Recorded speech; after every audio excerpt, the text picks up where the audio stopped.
Good morning, everyone, and happy Friday, best day of the week. Hope that you guys had a great week. Hope that you are having a great day so far. We're just, believe this is Masterclass number 2 for Masterclass Friday. Paul Tranny just left the stage and he was showing some cool 3D stuff. So if you're new to this is Masterclass Friday here on Adobe Live, where the Adobe evangelists get to do their favorite things for an hour each Friday. So with that said, we're going to pick up where we left off last week, which was part 1 of Photoshop 101 Crash Course. This is part 2. If you didn't watch part 1 and you want to start from the beginning, you can always go back and watch that replay. And if you're like you can't hang out for this one, or you want to see more stuff, you want to see stuff that you missed, you can always watch this replay as well when it's done. So with that said, I see Robin's over on YouTube, and Tim and Jay over on YouTube. I see a bunch of people here in the main chat. Bruce Gonzalez, Nika, Oliver, Tanya, Craig, Victoria. And if you are hanging out on Facebook, YouTube, Twitter, Twitch, LinkedIn, you can certainly hang out there.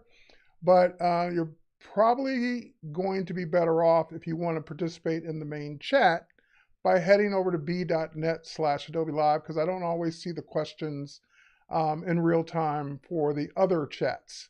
So that way I won't miss your question if it's something really important. Like Thomas just said, good morning here in Atlanta, and I'm in Atlanta too, so good morning. But if Thomas just wants to say good morning and nothing else, he can certainly hang out over there on YouTube. But if you want to see and hang out with the other kids over in the main chat, head over to b.net/Adobe Live, log in with your Adobe ID, which is free to create if you don't already have one. And then, like I said, you can be in the main chat. Either way, let's continue where we left off. This is for, and I'll kind of just give this one quick primer. This is for Photoshop beginners. This is for people that are just now starting out with Photoshop. And like I said last week, if you already know Photoshop and you're going to say, well, I would do it this way, this class isn't, that's not what this is. This class isn't for you, because obviously you already know how to use Photoshop. Obviously, you already have your technique. And as I said last week, there are 50 ways just to do about everything in Photoshop. I'm not going to cover all 50, so I may not cover the way you would do it if you already know how to do it. So I get to cover one, maybe 2 ways for each thing, and that's about it. And of course, you can hone your own skills over time and develop your own techniques. So with that said, enough of that. Let's go ahead and pop over to Photoshop. And literally, we're going to pick up right where I got cut off last week on Adobe Live, but I did finish it on all the other channels. But we're going to pick up where I got cut off. So let's go do that.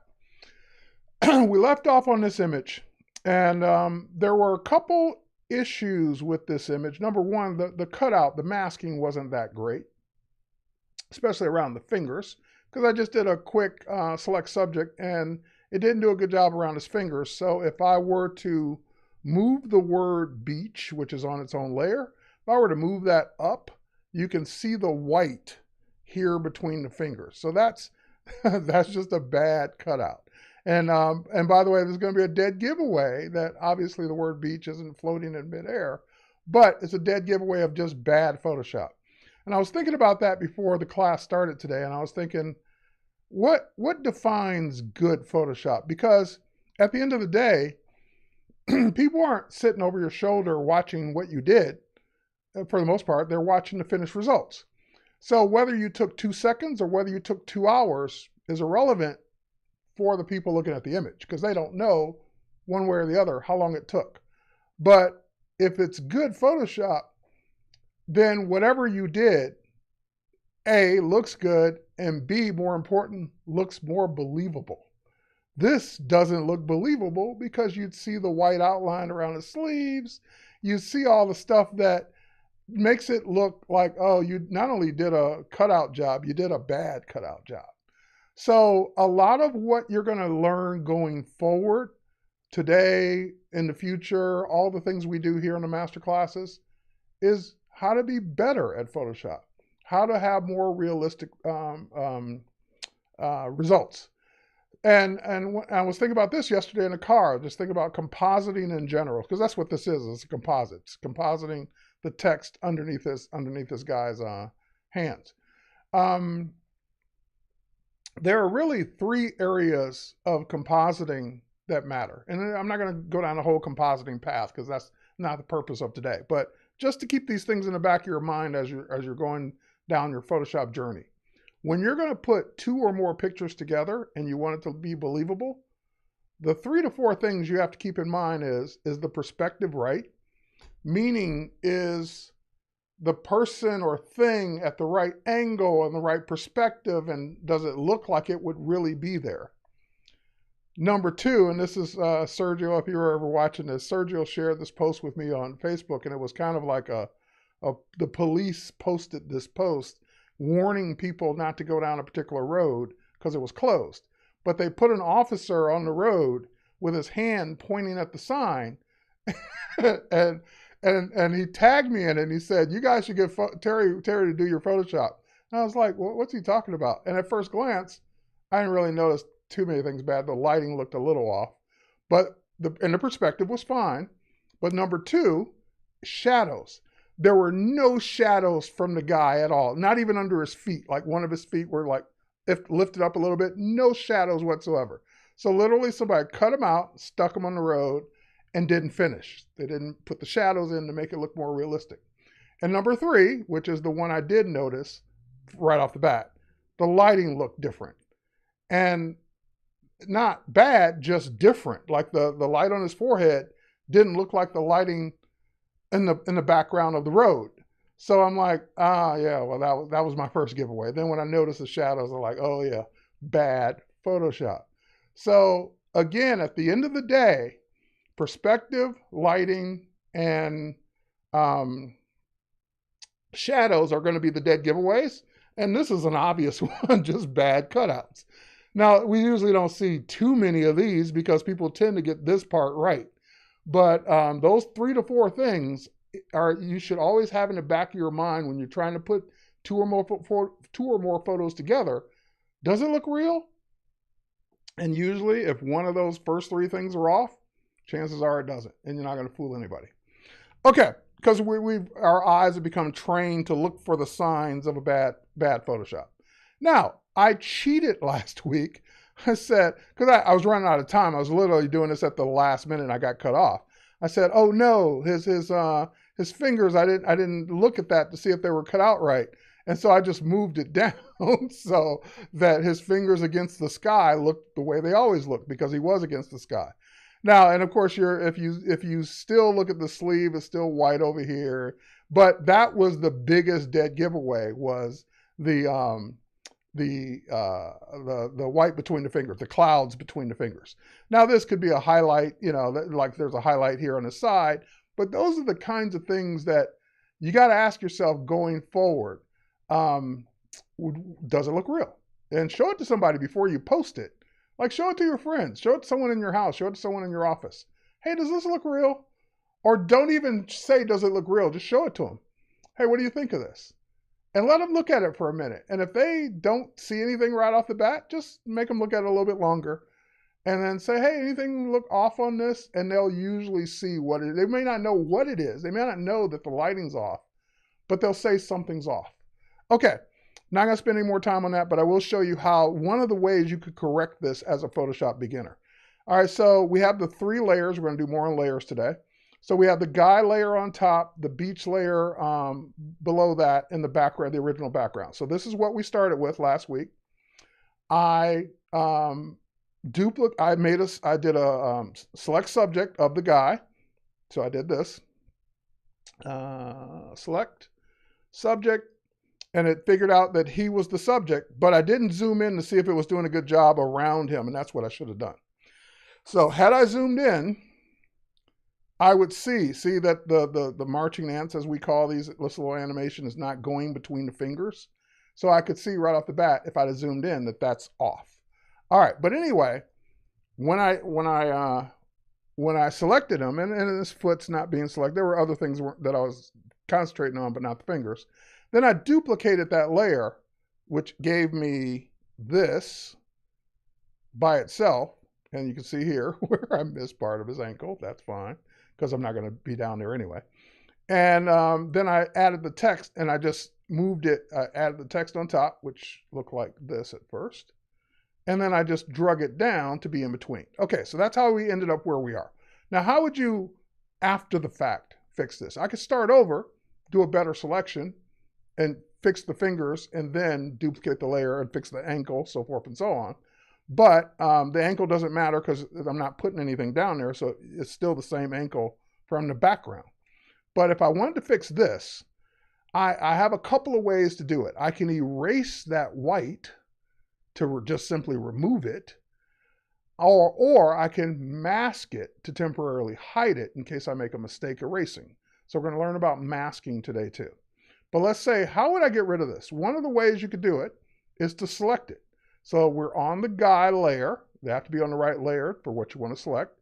And one of the tools I chose, which is a tool I rarely use because it's one of the original tools and there are better tools now, but the magic wand is kind of good for this. This is what it's for. So we're going to spend some more time on selecting today too. So if I were to take the magic wand tool, and if you hover over it, I think it gives you a little description of what it does. It allows you to select based on color range, based on the color of what you click on. So since his arm is brown, his shirt is kind of gray or whatever color that is, I'm okay clicking on the white between his fingers because there's no white on him on the subject. So if I click that white, any of the white that's connected gets selected as well. So all of this got selected. Now, there are some areas here that didn't get selected because see how it's broken? The connection's broken right here? So it didn't continue. But if I hold down my Shift key, Shift is always the way you will add to a selection. Your Option or Alt key is always the way you will subtract from a selection. So if I hold down the Shift key and click, see how it added that? If I come over here and click, Shift key still down, it added that. So forth and so on. So I could painstakingly do this, but if I had a whole bunch of this to do, I would be better off going back and starting over with a better selection. I didn't do anything to make the selection better. I just said select subject, duplicate layer, and then these were the consequences. Had I started with a better select subject and gone into select and mask, I could have eliminated a lot of this without having to do what I'm doing now. So a lot of techniques in Photoshop, 50 ways to do something. This is one way. It's probably not the best way, but it depends on your comfort level. So if his arm was the only thing I had to fix, maybe this is faster. But if I got to fix all the way around him, just go redo the selection. Because it's going to take me more time to do this than it's going to take to just do it right in the first place. Okay, so now that I've got this, let's say this is all I needed to do. Then to remove those pixels, and since I'm on a separate layer, I can remove them, just hit delete, and they're gone. Now, that's not necessarily the best tool, best selection. Still left a little bit of area over here. I'd have to do it again. And this is what I mean by time consuming. So yes, that fixed the problem if this was all I had to fix, but it's not. Once I start looking around him, there's all kinds of white area around him that I would just be better off doing it over again. So, but if that were all, so again, you got to judge the job based on how long it's going to take me to try and fix it all versus how long would it take me to do it over and do it right. So those are the kind of decisions you're going to be making from now on. Okay, so that's one way to handle that. All right, we're going to do some selections right now and do them the right way. So I also left off with, let's say this was your finish. Let's say you were done. Let's say you fixed all the white. You did it over again, whatever you did, and you got it right. How would you now save this? How would you now share this? So we ended the class on my other channels with the saving part, but I got cut off of Adobe Live before I could show that part. And I didn't show the fixing last week either. So how would I now save this? So, yep, time is money, Nicholas, absolutely. Could you select the mask on the layer and use, oh yeah, sure. There was no mask though in this case. Remember, I didn't make a mask. I just said duplicate layer. So if I had done selecting mask and there was a mask, then yes, I could go back and refine it. All right, but in this case, there isn't one. So I'd have to make one. Anyway, let's just do it right in the first place. Let's not spend a whole lot of time on all the ways we could fix it. All right, so let's say that I want to save this now.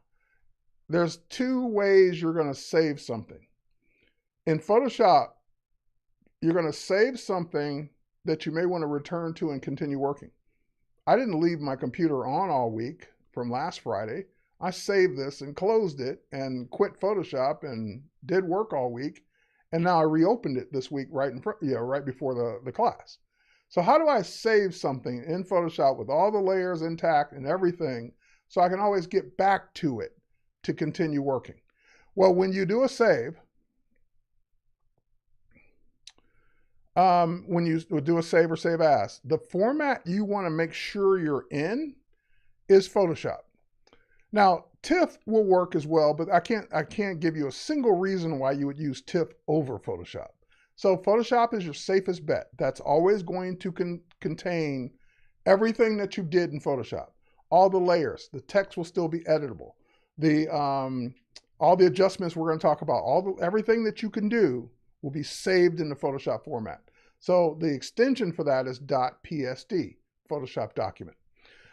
So as long as I save it somewhere that I can always get back to, so I saved it in my crash course folder, and there it is, it's already saved with the PSD on the end, then I can always get back to it and open it and everything's still there. So that's how I was able to get back to the same layer, so forth and so on. However, if you're saving it to use, to give to a client, to post on social media, to use in something as your profile pic on a social media site, if you're saving it to use it on something, to print it or give it to a printer, then you're not going to give them a PSD. You're not going to give them a Photoshop file. The Photoshop file is for you. Everything else is for everybody else. So the most common format for images, and again, we could spend an hour just on formats. The most common format for images is going to be JPEG. That's the format that is universally accepted for everything you're going to post. If you're sharing it, if you're printing it, if you're putting it on social media, if you put it in your portfolio site, JPEG is always going to work. Okay, can you save the file in a Photoshop library? Absolutely. So let's go in and instead of save or save as, the way you would save it to give it to someone or post it somewhere is export. And you're going to do export as. This is going to let you make another copy that's not the Photoshop file that you can use and give and post and do whatever you want to do with. Email, whatever it is. So if I say export as, a couple things. You want to, make sure the format is a format you want to use. So JPEG, PNG, GIF, or GIF, whatever battle you want to fight that one with. All right, JPEG. Quality. Do you want full quality or do you want less quality? Full quality is going to make a bigger file, going to be full quality.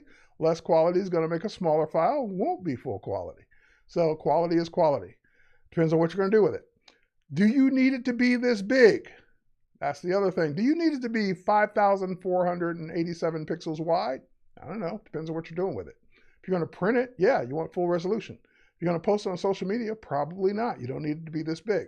And if you're trying to post it on as a profile pic, you're probably going to run into, it needs to be only, 400 by 400. Can't be any bigger than that, whatever. You're going to run into size limitations. So if you get a size limitation warning, this is where you go change that so you don't get that warning anymore. So for example, if I were to say for Instagram, it only needs to be 1080 on the longest edge, then that drops it down to almost 20%. And makes it 1080 by 721. And again, this is just a copy. I'm not changing my original. And over here, you can also see the file size that it anticipates it's going to be.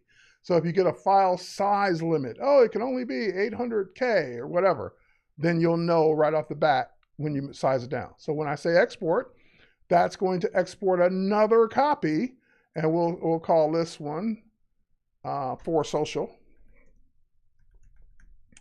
And we'll put that in the same folder we were in. There it is, in the crash course folder. And we can also put the JPEG on it, but it should do it for me. And then save. So now I got my PSD with all my layers to always be able to come back to, and I got the JPEG to give to anybody else or post on social. Okay, that's the exporting and saving that we ended with last week that I didn't really go into enough detail on, but now you got it. Let's move on. Let's close this one because we are done with it. I hit save again. That's just going to save the JPEG. I'm sorry. Forget that. It's going to save the PSD with the layers. So there it is, the PSD. If I were ever to go back to it, there it is. Their layers are all there. The JPEG does not have those layers. All right, so it's flattened. Basically, the JPEG flattens it. No layers, no editable text, one layer, background, just the image the way it looks. So now if I were to go open, by the way, and here's the one we did for social, and that's what it looks like, but it would have, if we were to open that, just to show you proof of concept, it's just the background. There's no, I can't move it around. I can't change the text. I can't do anything. It's just the background. Okay, that's not what we want to open though. Let's open up something else. We're going to open up, I want to open up living room. Great. And I want to open up this boss. Not that one, the other one. I want to open up this one. Yep, there we go. Okay, you might already see where I'm going with this. You get a job where they say, hey, or not even a job, just something you want to do. Hey, I want to put this vase over here in this room. How do I do that?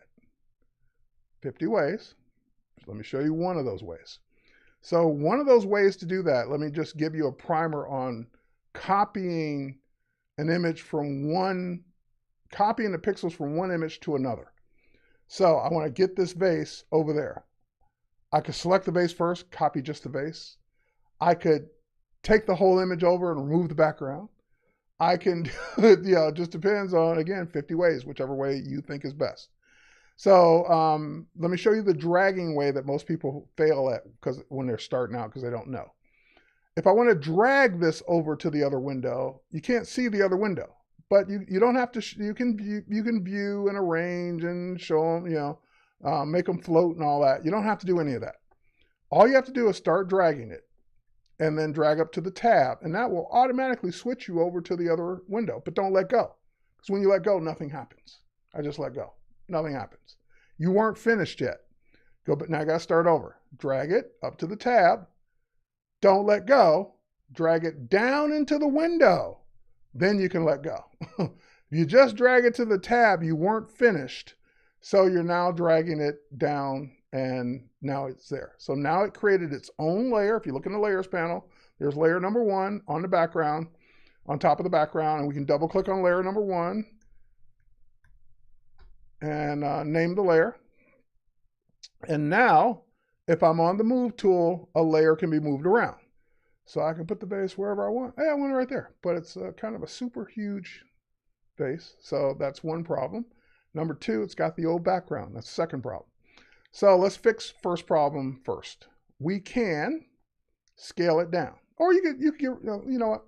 Let me do it the beginner way. Before I even worry about the size, I got to get rid of the background because I can't see what size I need to be until the background's gone. So how do I do that? Well, luckily for you, you have a way to try this in your Properties panel. The Properties panel is right there in the Essentials workspace. There's a Remove Background right there. There's a button for it. The Remove Background button is right there in the Properties panel. It's only there on a layer. It's not there on the background. Talk about that later.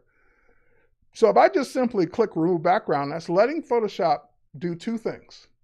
Select Subject, which we already saw in the guy, and add a mask, covering the background so it's non-destructive. Remember we talked about non-destructive last week? So Remove Background. That's it.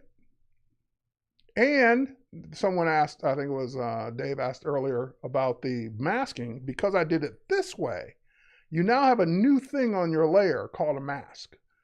This, whenever you see this icon, that means that's actually goodness. That means the rest of the image is still there, but it's hidden under all the black area. So the white is only what's showing through. So the rest of the background is still here. I can get it back. And we're going to talk about how masking works in a minute. But now that I remove the background, I can see what I'm doing. So, and by the way, one other gotcha. One of these are selected at a time. So if I want to size the vase down, I need to be on this, not this. This is dealing with the mask. This is dealing with the actual vase. So make sure you're on the right one. So now that I'm on the right one, I can go up to my image menu, or I'm sorry, I can go up to my edit menu. Yeah, because I always do it from the keyboard shortcut. I sometimes forget where it is. Command T, keyboard shortcut, Control T on Windows is free transform. Free transform. See how it put the box all the way around it because it knows the background is still there? You're not just sizing the vase, you're sizing the hidden area too.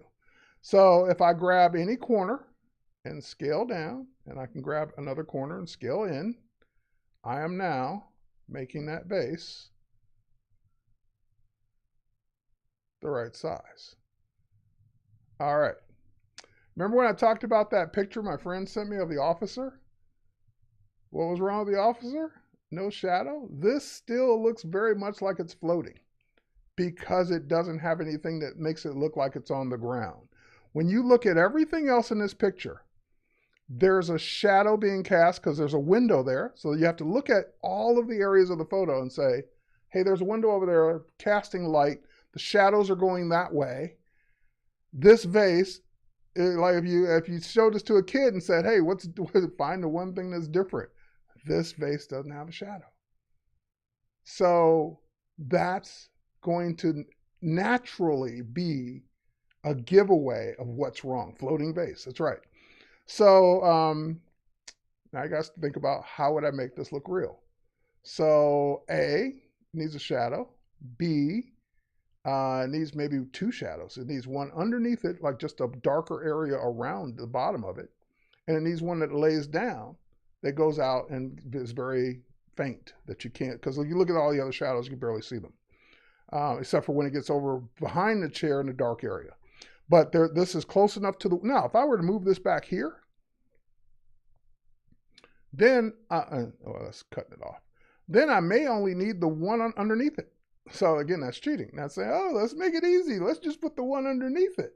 But if I want to put it here, then I got to do more work. I got to put it down and put one underneath it and put one that lays down in the direction that everything else is going. So how would I create that shadow? Let me just show you the one underneath because that's an easy one. Because the other one laying down is a few more steps that I'm not sure I'm ready to teach beginners yet. But anyway, let's put the one underneath. Now, I don't want to mess up the background. And the base is on its own layer. So what I want is a layer in between that I can mess with for the shadow. So I'm just going to come down here to the plus sign at the bottom of the layers panel. And where it says create a new layer. That's what it says cut off right now. But anyway, create a new layer. But the layers on it always puts it on top. I want to put it underneath. So I drag it down. And I name it so I know what it's for. Shadow. Or base shadow, even better. Because you might have more than one shadow. All right, base shadow. So now that I got this empty layer, we're going to learn what layers are really for. An empty layer is just that clear piece of acetate over the background underneath the base. Do whatever you want on it because it's not going to affect the background. It's not going to affect the base. You do whatever you want. And since it's underneath the base, it is underneath the base. So if I were to grab, just for giggles, if I were to grab a paintbrush, black, so I grab the brush tool, which you can just hit the letter B if you couldn't find it, showing you what it does. What color will it do it in is based on these colors here. The foreground color is what whatever tool you're painting with uses. So in this case, the foreground color is already the color I want it to be, black. But if it wasn't, let's say it was purple. So now it's purple. Let's say that I wanted to quickly get that back to black. There's a keyboard shortcut that resets this default color. Default color. It's the letter D for default color. Just hitting the letter D on your keyboard, no matter what colors are there, will automatically switch them to black and white. If you want to toggle the foreground and background, the background color is what's Remember how I erased the fingers? If I had, remember last week when I showed you your eraser tool and it erased in white? That's because it was using the background color. So whatever taking away will be in that color. Whatever you're adding will be in the foreground color. So you can toggle the foreground and background with the letter X or the little toggle button right here. Yeah, you can see that right here above it. So this is the letter X on your keyboard, switches them, and letter D puts them back to the defaults. And the foreground is always the top one. So now if I just come under this, here, let's zoom in so we can see what we're doing. Floating vase, bad shadow. So there's a couple reasons shadow's bad. Number one, it's a hard edge. Your no shadow here, they're all soft. So undo, that was just bad. Number two, it was a little overkill. I went crazy with it. So number one, we're on the brush tool. We can set the hardness of the brush or softness just by clicking this little icon on the control panel. We talked about the control panel last week. So the control panel is the size of the brush and the hardness or softness. So right now it's on 100% hard, a hard edge brush. We don't want that. Nailed it. So we want to pull that softness, our hardness all the way down to a soft brush. So now if I were to do the same thing and don't go as crazy, then it looks like that. So that starts to look a little bit better. It looks, at least it's more believable that there's something under it. It's too dark, but at least there's something there. Now, how do we handle the too dark part?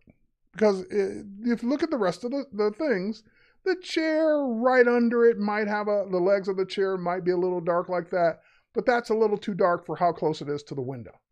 So how do we do that? Well, the layer itself, because remember the layer, we just painted on that layer. We can move it, by the way. If we grab the move tool, we can actually move that shadow around. But more importantly, right about there maybe. More importantly, each layer has its own opacity. So the opacity right now is we're looking at 100% of that black.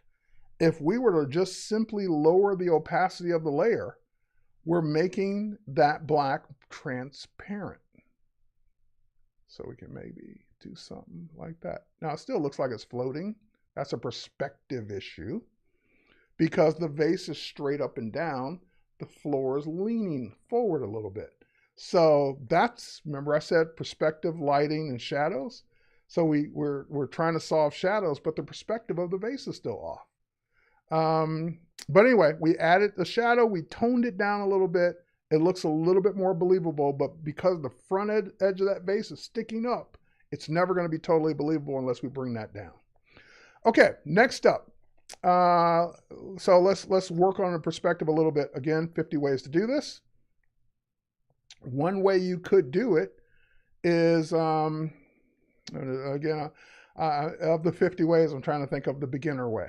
One of the ways you can do this is you could warp it. You could also go into perspective. You could go into free, like there's 50 ways. Let me think, which way do I want to show you?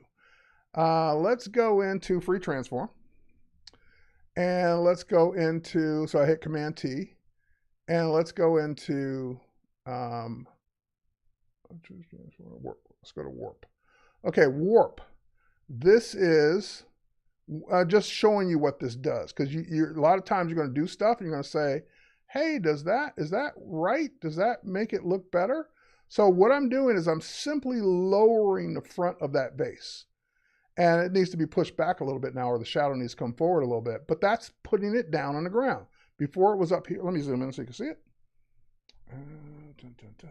There we go. So just simply lowering the front or lowering the bottom of the vase puts it down more on the floor. So we can do that on both sides, by the way. So that's kind of an easy beginner way to do it, just warping it into place.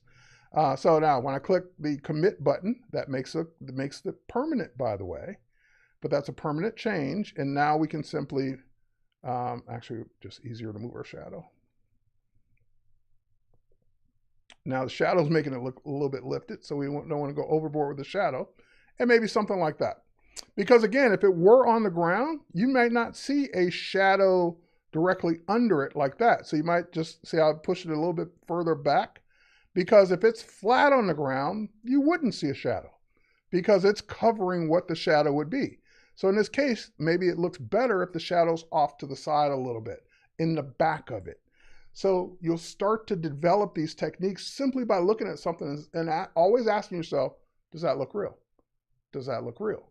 And if it doesn't, whatever's bugging you about it, you got to take care of that. All right, last but not least, I'm just going to show you a quick technique for making the shadow that would be laying down. So another way to create a shadow is to take a copy of the object. So let's go in to take the vase itself. Remember, we're on that layer now, and we're going to make a copy of that layer. So we're just going to drag, again, 50 ways. We can go to the layer menu. We can say new layer via copy, and that will make a copy. Command J is another way to make a copy on the keyboard. We can also just simply drag it down to the new layer icon, which is what I was instinctively about to do, and then I remember I had to explain it. All right, so that made a copy. Again, 50 ways to do the same thing. So now we have the vase and vase. So vase, copy, and vase. So maybe I want to make this, or here, let's move that up. So they're the same layer, doesn't matter. I just moving it down for the sake of the name. So we'll keep that one vase, and we'll change the name of this one to shadow. All right, and that's base shadow, lying down. Okay, give it a better name. Okay, so now we have this one, great. How do I make this vase lay down flat? Before we worry about the color, how do I stretch it? How do I do all those things to make it go all the way across the room like that, like it were really casting a shadow? So again, free transform, Command T, because we talked about all the ways. Now, when we're free transform, that's making it bigger, making it smaller, holding down the shift key, stretching it, so forth and so on, but that's not moving it. It's not laying it down. So when we could warp it, that would be another way. But in this case, I just want to use free transform and show you, you're going to use free transform a lot to kind of warp, no, I shouldn't say warp, maneuver things into position. So I'm going to right click on the free transform window and change it to distort, because distort lets me do anything I want. Warp was what we were in. Perspective may sound like the right thing, especially for lowering that down, but it's not going to give you exactly what you want. Distort lets you do anything you want.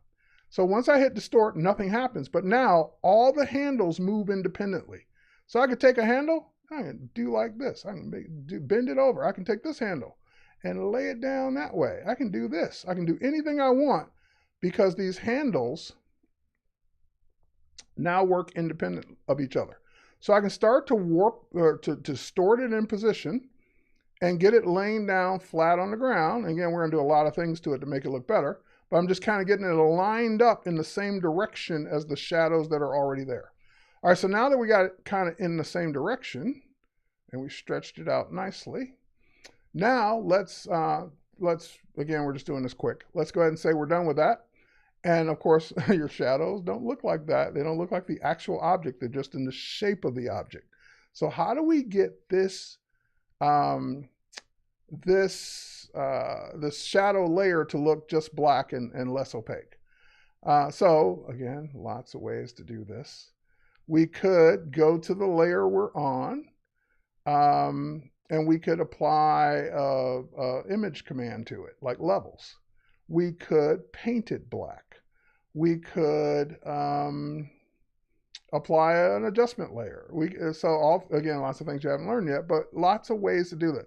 Let's stick with a basic one just so you can learn more about layers.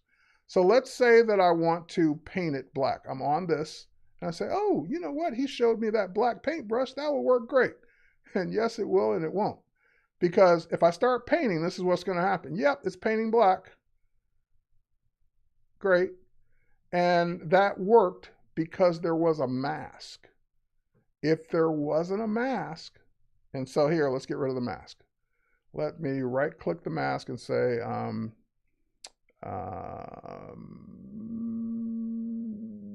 apply mask. I was on the right thing. Okay, so now there's no mask.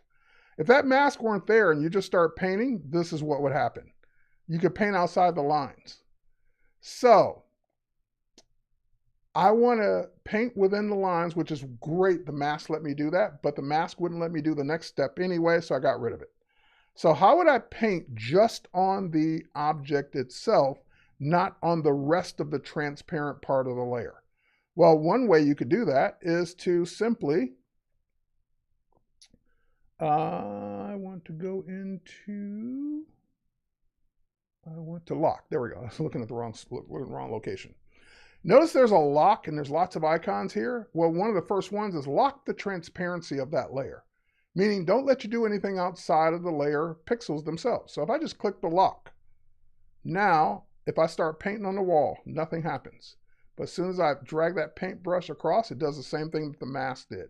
It will not let me paint anywhere outside the window, the walls, the door, except that because I locked the transparency. Once I'm done painting, I can unlock the transparency. So that shadow layer now is black. Great. What else makes it look real? It wouldn't be hard-edged and it wouldn't be as opaque. So how do we make it look soft? How do we make the whole, we can't paint it with a black brush, stay within the lines and have it look soft if they're hard lines. So how do we make it look blurry after the fact? This is what filters are for. So if I go to my filter menu, I can go to my filter menu and come down to blur. I can use Gaussian blur, which is a common filter for just making things blurry. When I use Gaussian blur, you get a preview. It's set to a very low number. As soon as I raise the number up, I start to see my object get blurry. So let's say I want to keep it, because if I go too far, then it'll work, but I want to keep some of that shape defined. So I'll come back a little bit more, maybe that. Okay, so now we're there, and we just do the same thing we did last time. We lower the opacity because it's too opaque. Maybe something like that. Now, if I were to show this to you, if you just walked into the stream, you wouldn't immediately say that vase wasn't there. Lighting works because the vase is, it's by the window, so it's lit. If it were behind the chair, the lighting wouldn't work because it'd be too bright if the chair is not as bright as the vase. It's the same window, the chair's in front of it. Why isn't the chair brighter? So these are the kinds of things that you need to do to look at the shadow on the vase. It's helping you get the ground shadow more believable. Yeah, at the end of the day, and I'm not saying this is perfect by any means because we're doing a quick rush job, but at the end of the day, it's about you tweaking it until you are satisfied that it looks believable, or people you show it to. Now, in this case, I think the original shadow might be a little too dark. So now I can bring that down a little bit. There we go. And again, it's all tweaking. And that's what working with layers lets you do. Lets you create a blank layer and add whatever you want to it. In this case, we brushed the shadow under the vase. Lets you duplicate a layer and do whatever you want to the duplicate. Lay it down, paint it black, blur it, lower the opacity. And maybe the opacity of that, now I'm looking at it, could be a little less. Something like that. So you just spend your time tweaking it till you're happy. Okay, so now that we came from, that vase didn't look like it was supposed to be there at all because it didn't look like it was on the ground or on the floor. And we made it look more like it was there. It made it look more believable. Okay, so now with that said, let's close that. Let's get into another. So today we're going to do more on selections. Let's save. We'll do a save. So since you didn't see this last time, I'll just hit save. Because it's got layers in it, it won't save it as a JPEG by default. It's going to say, hey, you probably want to keep these layers. So let's go ahead and make this a PSD. And Photoshop, save to the same folder. I don't care if it's the same name because the new one's going to have .psd on the end of it. Okay, so now we can close that one. We can close that one. I just hit Command W for close window like you normally would on any other application. Now we're going to do open. We're going to do something a little bit more fun. Let's go. I want the leopard. Good. This is all Adobe stock, by the way. These are not my pictures. And I want the owl. Okay, cool. So, same thing. I want to now show you a little bit more with selected mask because the owl has feathers, fur, feathers. So it's a little softer edge. That vase was easy because it was a hard edge. Removing the background was simple on hard edge objects. On hair and fur and feathers, a little harder. So let's take this using the same method we used before, drag it over, bring it down. Great, it's too big. Okay, zoom out a little bit so I can see it. There we go. Command T for free transform. It's super big.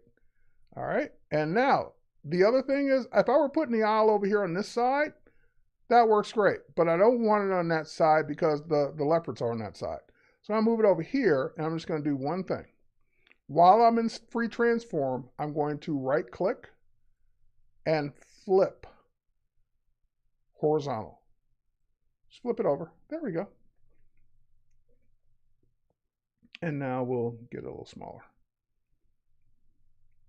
All right, there we go. Now, so we again, perspective, size, is it the right size? It's not the right angle necessarily, but the right size. Is that because it's too big?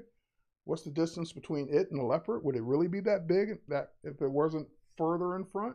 All the things you start asking yourself. But that's not what this is for. This is mainly for cutting this out.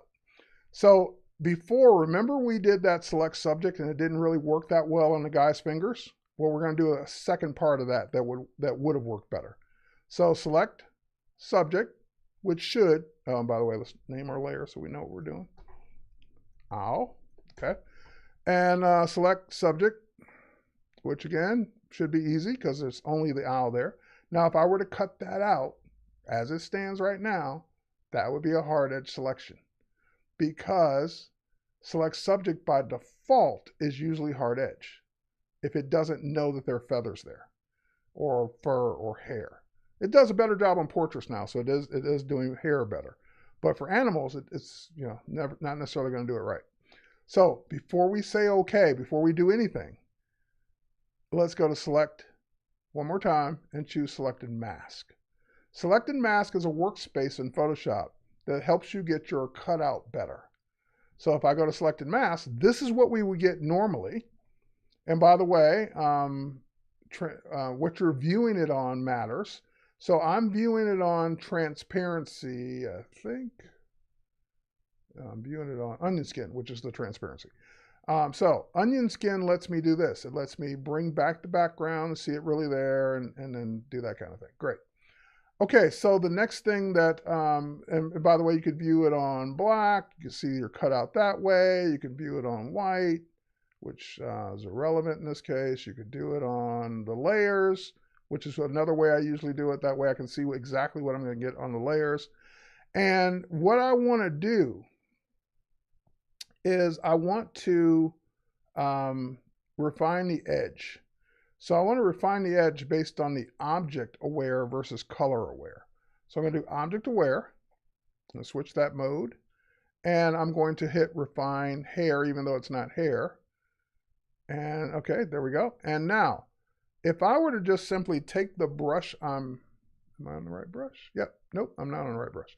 If I were to take the refine brush, which is the second one down, and I make my brush a little smaller. Out here, I know this is where the background used to be. But if I start on the background and paint down around the object, so I would have gone in between those fingers with the brush, it will start, in this case, I did too much. It will start to show you what that edge would look like if that edge weren't hard. So in this case, yeah, see, you start to see the feathers pop up there. So that's what refined edge is giving me. So just coming around it and brushing back in that softness or that hair or whatever it is will help you get a cleaner, better selection. Now it looks like it's bringing the background back, but it's just showing you where you're painting. And the smaller the brush, the better usually. You don't want a huge brush, even though, oh, a huge brush will let me do it quicker. No, it's going to give you worse results. Trust me, I've been here. So that's the kind of stuff that, again, like these hard edges here, that's the kind of stuff that will soften your edges as you paint around or between the things that should be hair or fur. Okay, next up, I'm not going to do the whole thing for the sake of time. Cut down too far.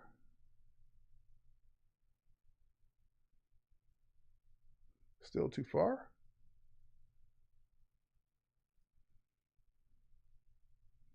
Okay, I can spend 10 more minutes on that. I'm not going to.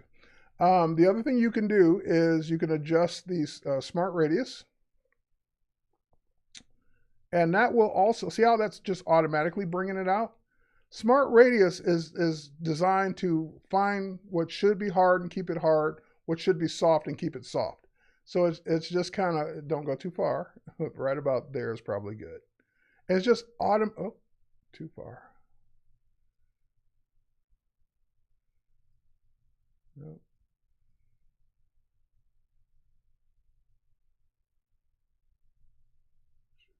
Hang on, I'm just checking one more thing. Decontaminate colors.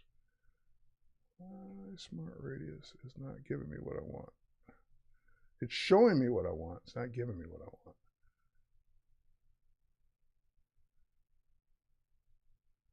Oh, okay. I'd still need to paint it. But anyway. Nope. All right. Anyway, maybe that will work depending on your object. Maybe it won't. You can also, I usually don't play around with these, the feathering, the smoothness, and the contrast, but you can give those a shot. And like the feathering is going to soften that edge up quite a bit as well. So just that alone will help me. And then when you're done, the one thing you want to make sure is once you're happy with the edge, you want to make sure it's on a new layer with a layer mask, because that'll always give you the ability to go back and keep working on it. So now I've got that owl on a new layer with a mask. And I can still go in, and if it's too big, make it smaller. I can't move it out here because I don't have the rest of the owl. So I have to keep it in a corner because that's the way the photo was taken. But just keep in mind, you don't want to, make it unrealistically big, because it's just like, you can tell that's put together because it's just too big in front of the leopard, and the leopard's not looking at the owl. Trust me, if that owl were really right there, that leopard's eyes would be over there. And you can't move it in front because you don't have the rest of the owl. All right, so those are the kinds of things you should be looking at when you're cutting things out. All right. Yep, okay, good. I'm just checking the questions. And we got time for maybe one more. I just want to also look at my list. We did that, we did that, we did that, we did a lot of what I wanted to do. Okay, great. Lighting. Remember I said the dead giveaways? The lighting of the owl compared to the leopard doesn't look right. It looks a little too bright. It looks a little too not the same color even. So even if you got the feathers and everything perfect in selected mask, another dead giveaway is, why is the owl so bright compared to the warmer leopard? So one of the things I want to show you is using the camera raw filter. There are lots of adjustments, traditional adjustments in the adjustments menu. You could go to levels and curves and exposure and vibrance and hue and saturation, all of these. These have been in Photoshop for years and years and years. But honestly, I call these legacy adjustments because they're for the people that have used them for years and years and years and years and years. There's nothing wrong with them. It's just not the way I would necessarily teach a new user to get started. Because a new user, these are kind of intimidating. Like if I bring this up, you don't know what to do here. Like this is just, and it would take me a half hour to explain it, to get you comfortable with it. So why bother with this traditional way? And again, no shame on the people that use this and know it and use it professionally. Great, awesome. But if I were teaching someone new, which I am, I would say, well, why not try the easier way, which is the camera raw filter. Now, before I get started with the camera raw filter, I could just go up and choose it. Filter, camera raw filter, and get going. But I want to make it non-destructive because I may want to change my mind. So before I run a filter, one of the first things you want to do is convert that layer for smart filters. That basically makes it what's called a smart object. So it puts this little icon on the layer. And the best way I can explain a smart object is, imagine you have a Tupperware container or plastic container, not branded, and you put this water bottle in it, and you put the lid on it, and you start writing on it with a magic marker. Obviously, you're writing on the container, not the water bottle. So think of it as a way of protecting your layer. Even though you might bend it, you might do all kinds of things to it, but the actual pixels of the layer itself aren't being affected. That's what a smart object is. And that's what Convert for Smart Filters does. So now, after I've done the Convert for Smart Filters, if I go into Camera Raw Filter, I can play all day long here, and it will not mess up my my original owl. So now the only drag is you can't really see it with the composited image. At least I don't know a way of doing that. It'd be nice if we could see the composite too, but we can't. So some of the things I might do here is I might drop the exposure a little bit. Again, I'm looking at the leopard over here, kind of starting to match that. I might also increase the temperature a little bit, just warm it up.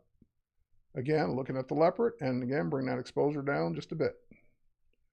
So now, if I overdo it or don't do enough, no problem, click OK. Look at it. Oh, that looks a lot better. Look at it, and you notice what it did under the layer.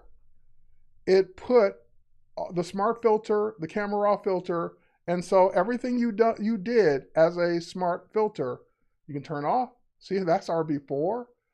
That's our after. Which one looks more believable? This one. And if it's, oh, it's too dark, no problem. Double click on the Camera Raw filter to take you right back into the Camera Raw window and say, oh, bump the exposure back up just a hair. Click OK. That's better. So you don't ever lose the ability to go back into Camera Raw or whatever filter you're on and make changes. All right, with that said, I'm not going to get cut off today. I'm going to be on time. I'm out of time. So we would save this as a PSD. We would export it as a JPEG or whatever we want to save it on. And you guys let me know in the chat if you want a part 3 of this. Do you want to continue? Because I can always find you more stuff to learn. So let me know if you want a part 3. And with that said, cheers, everyone.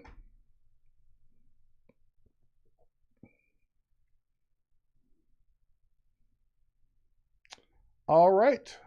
Bye, everybody. Take care.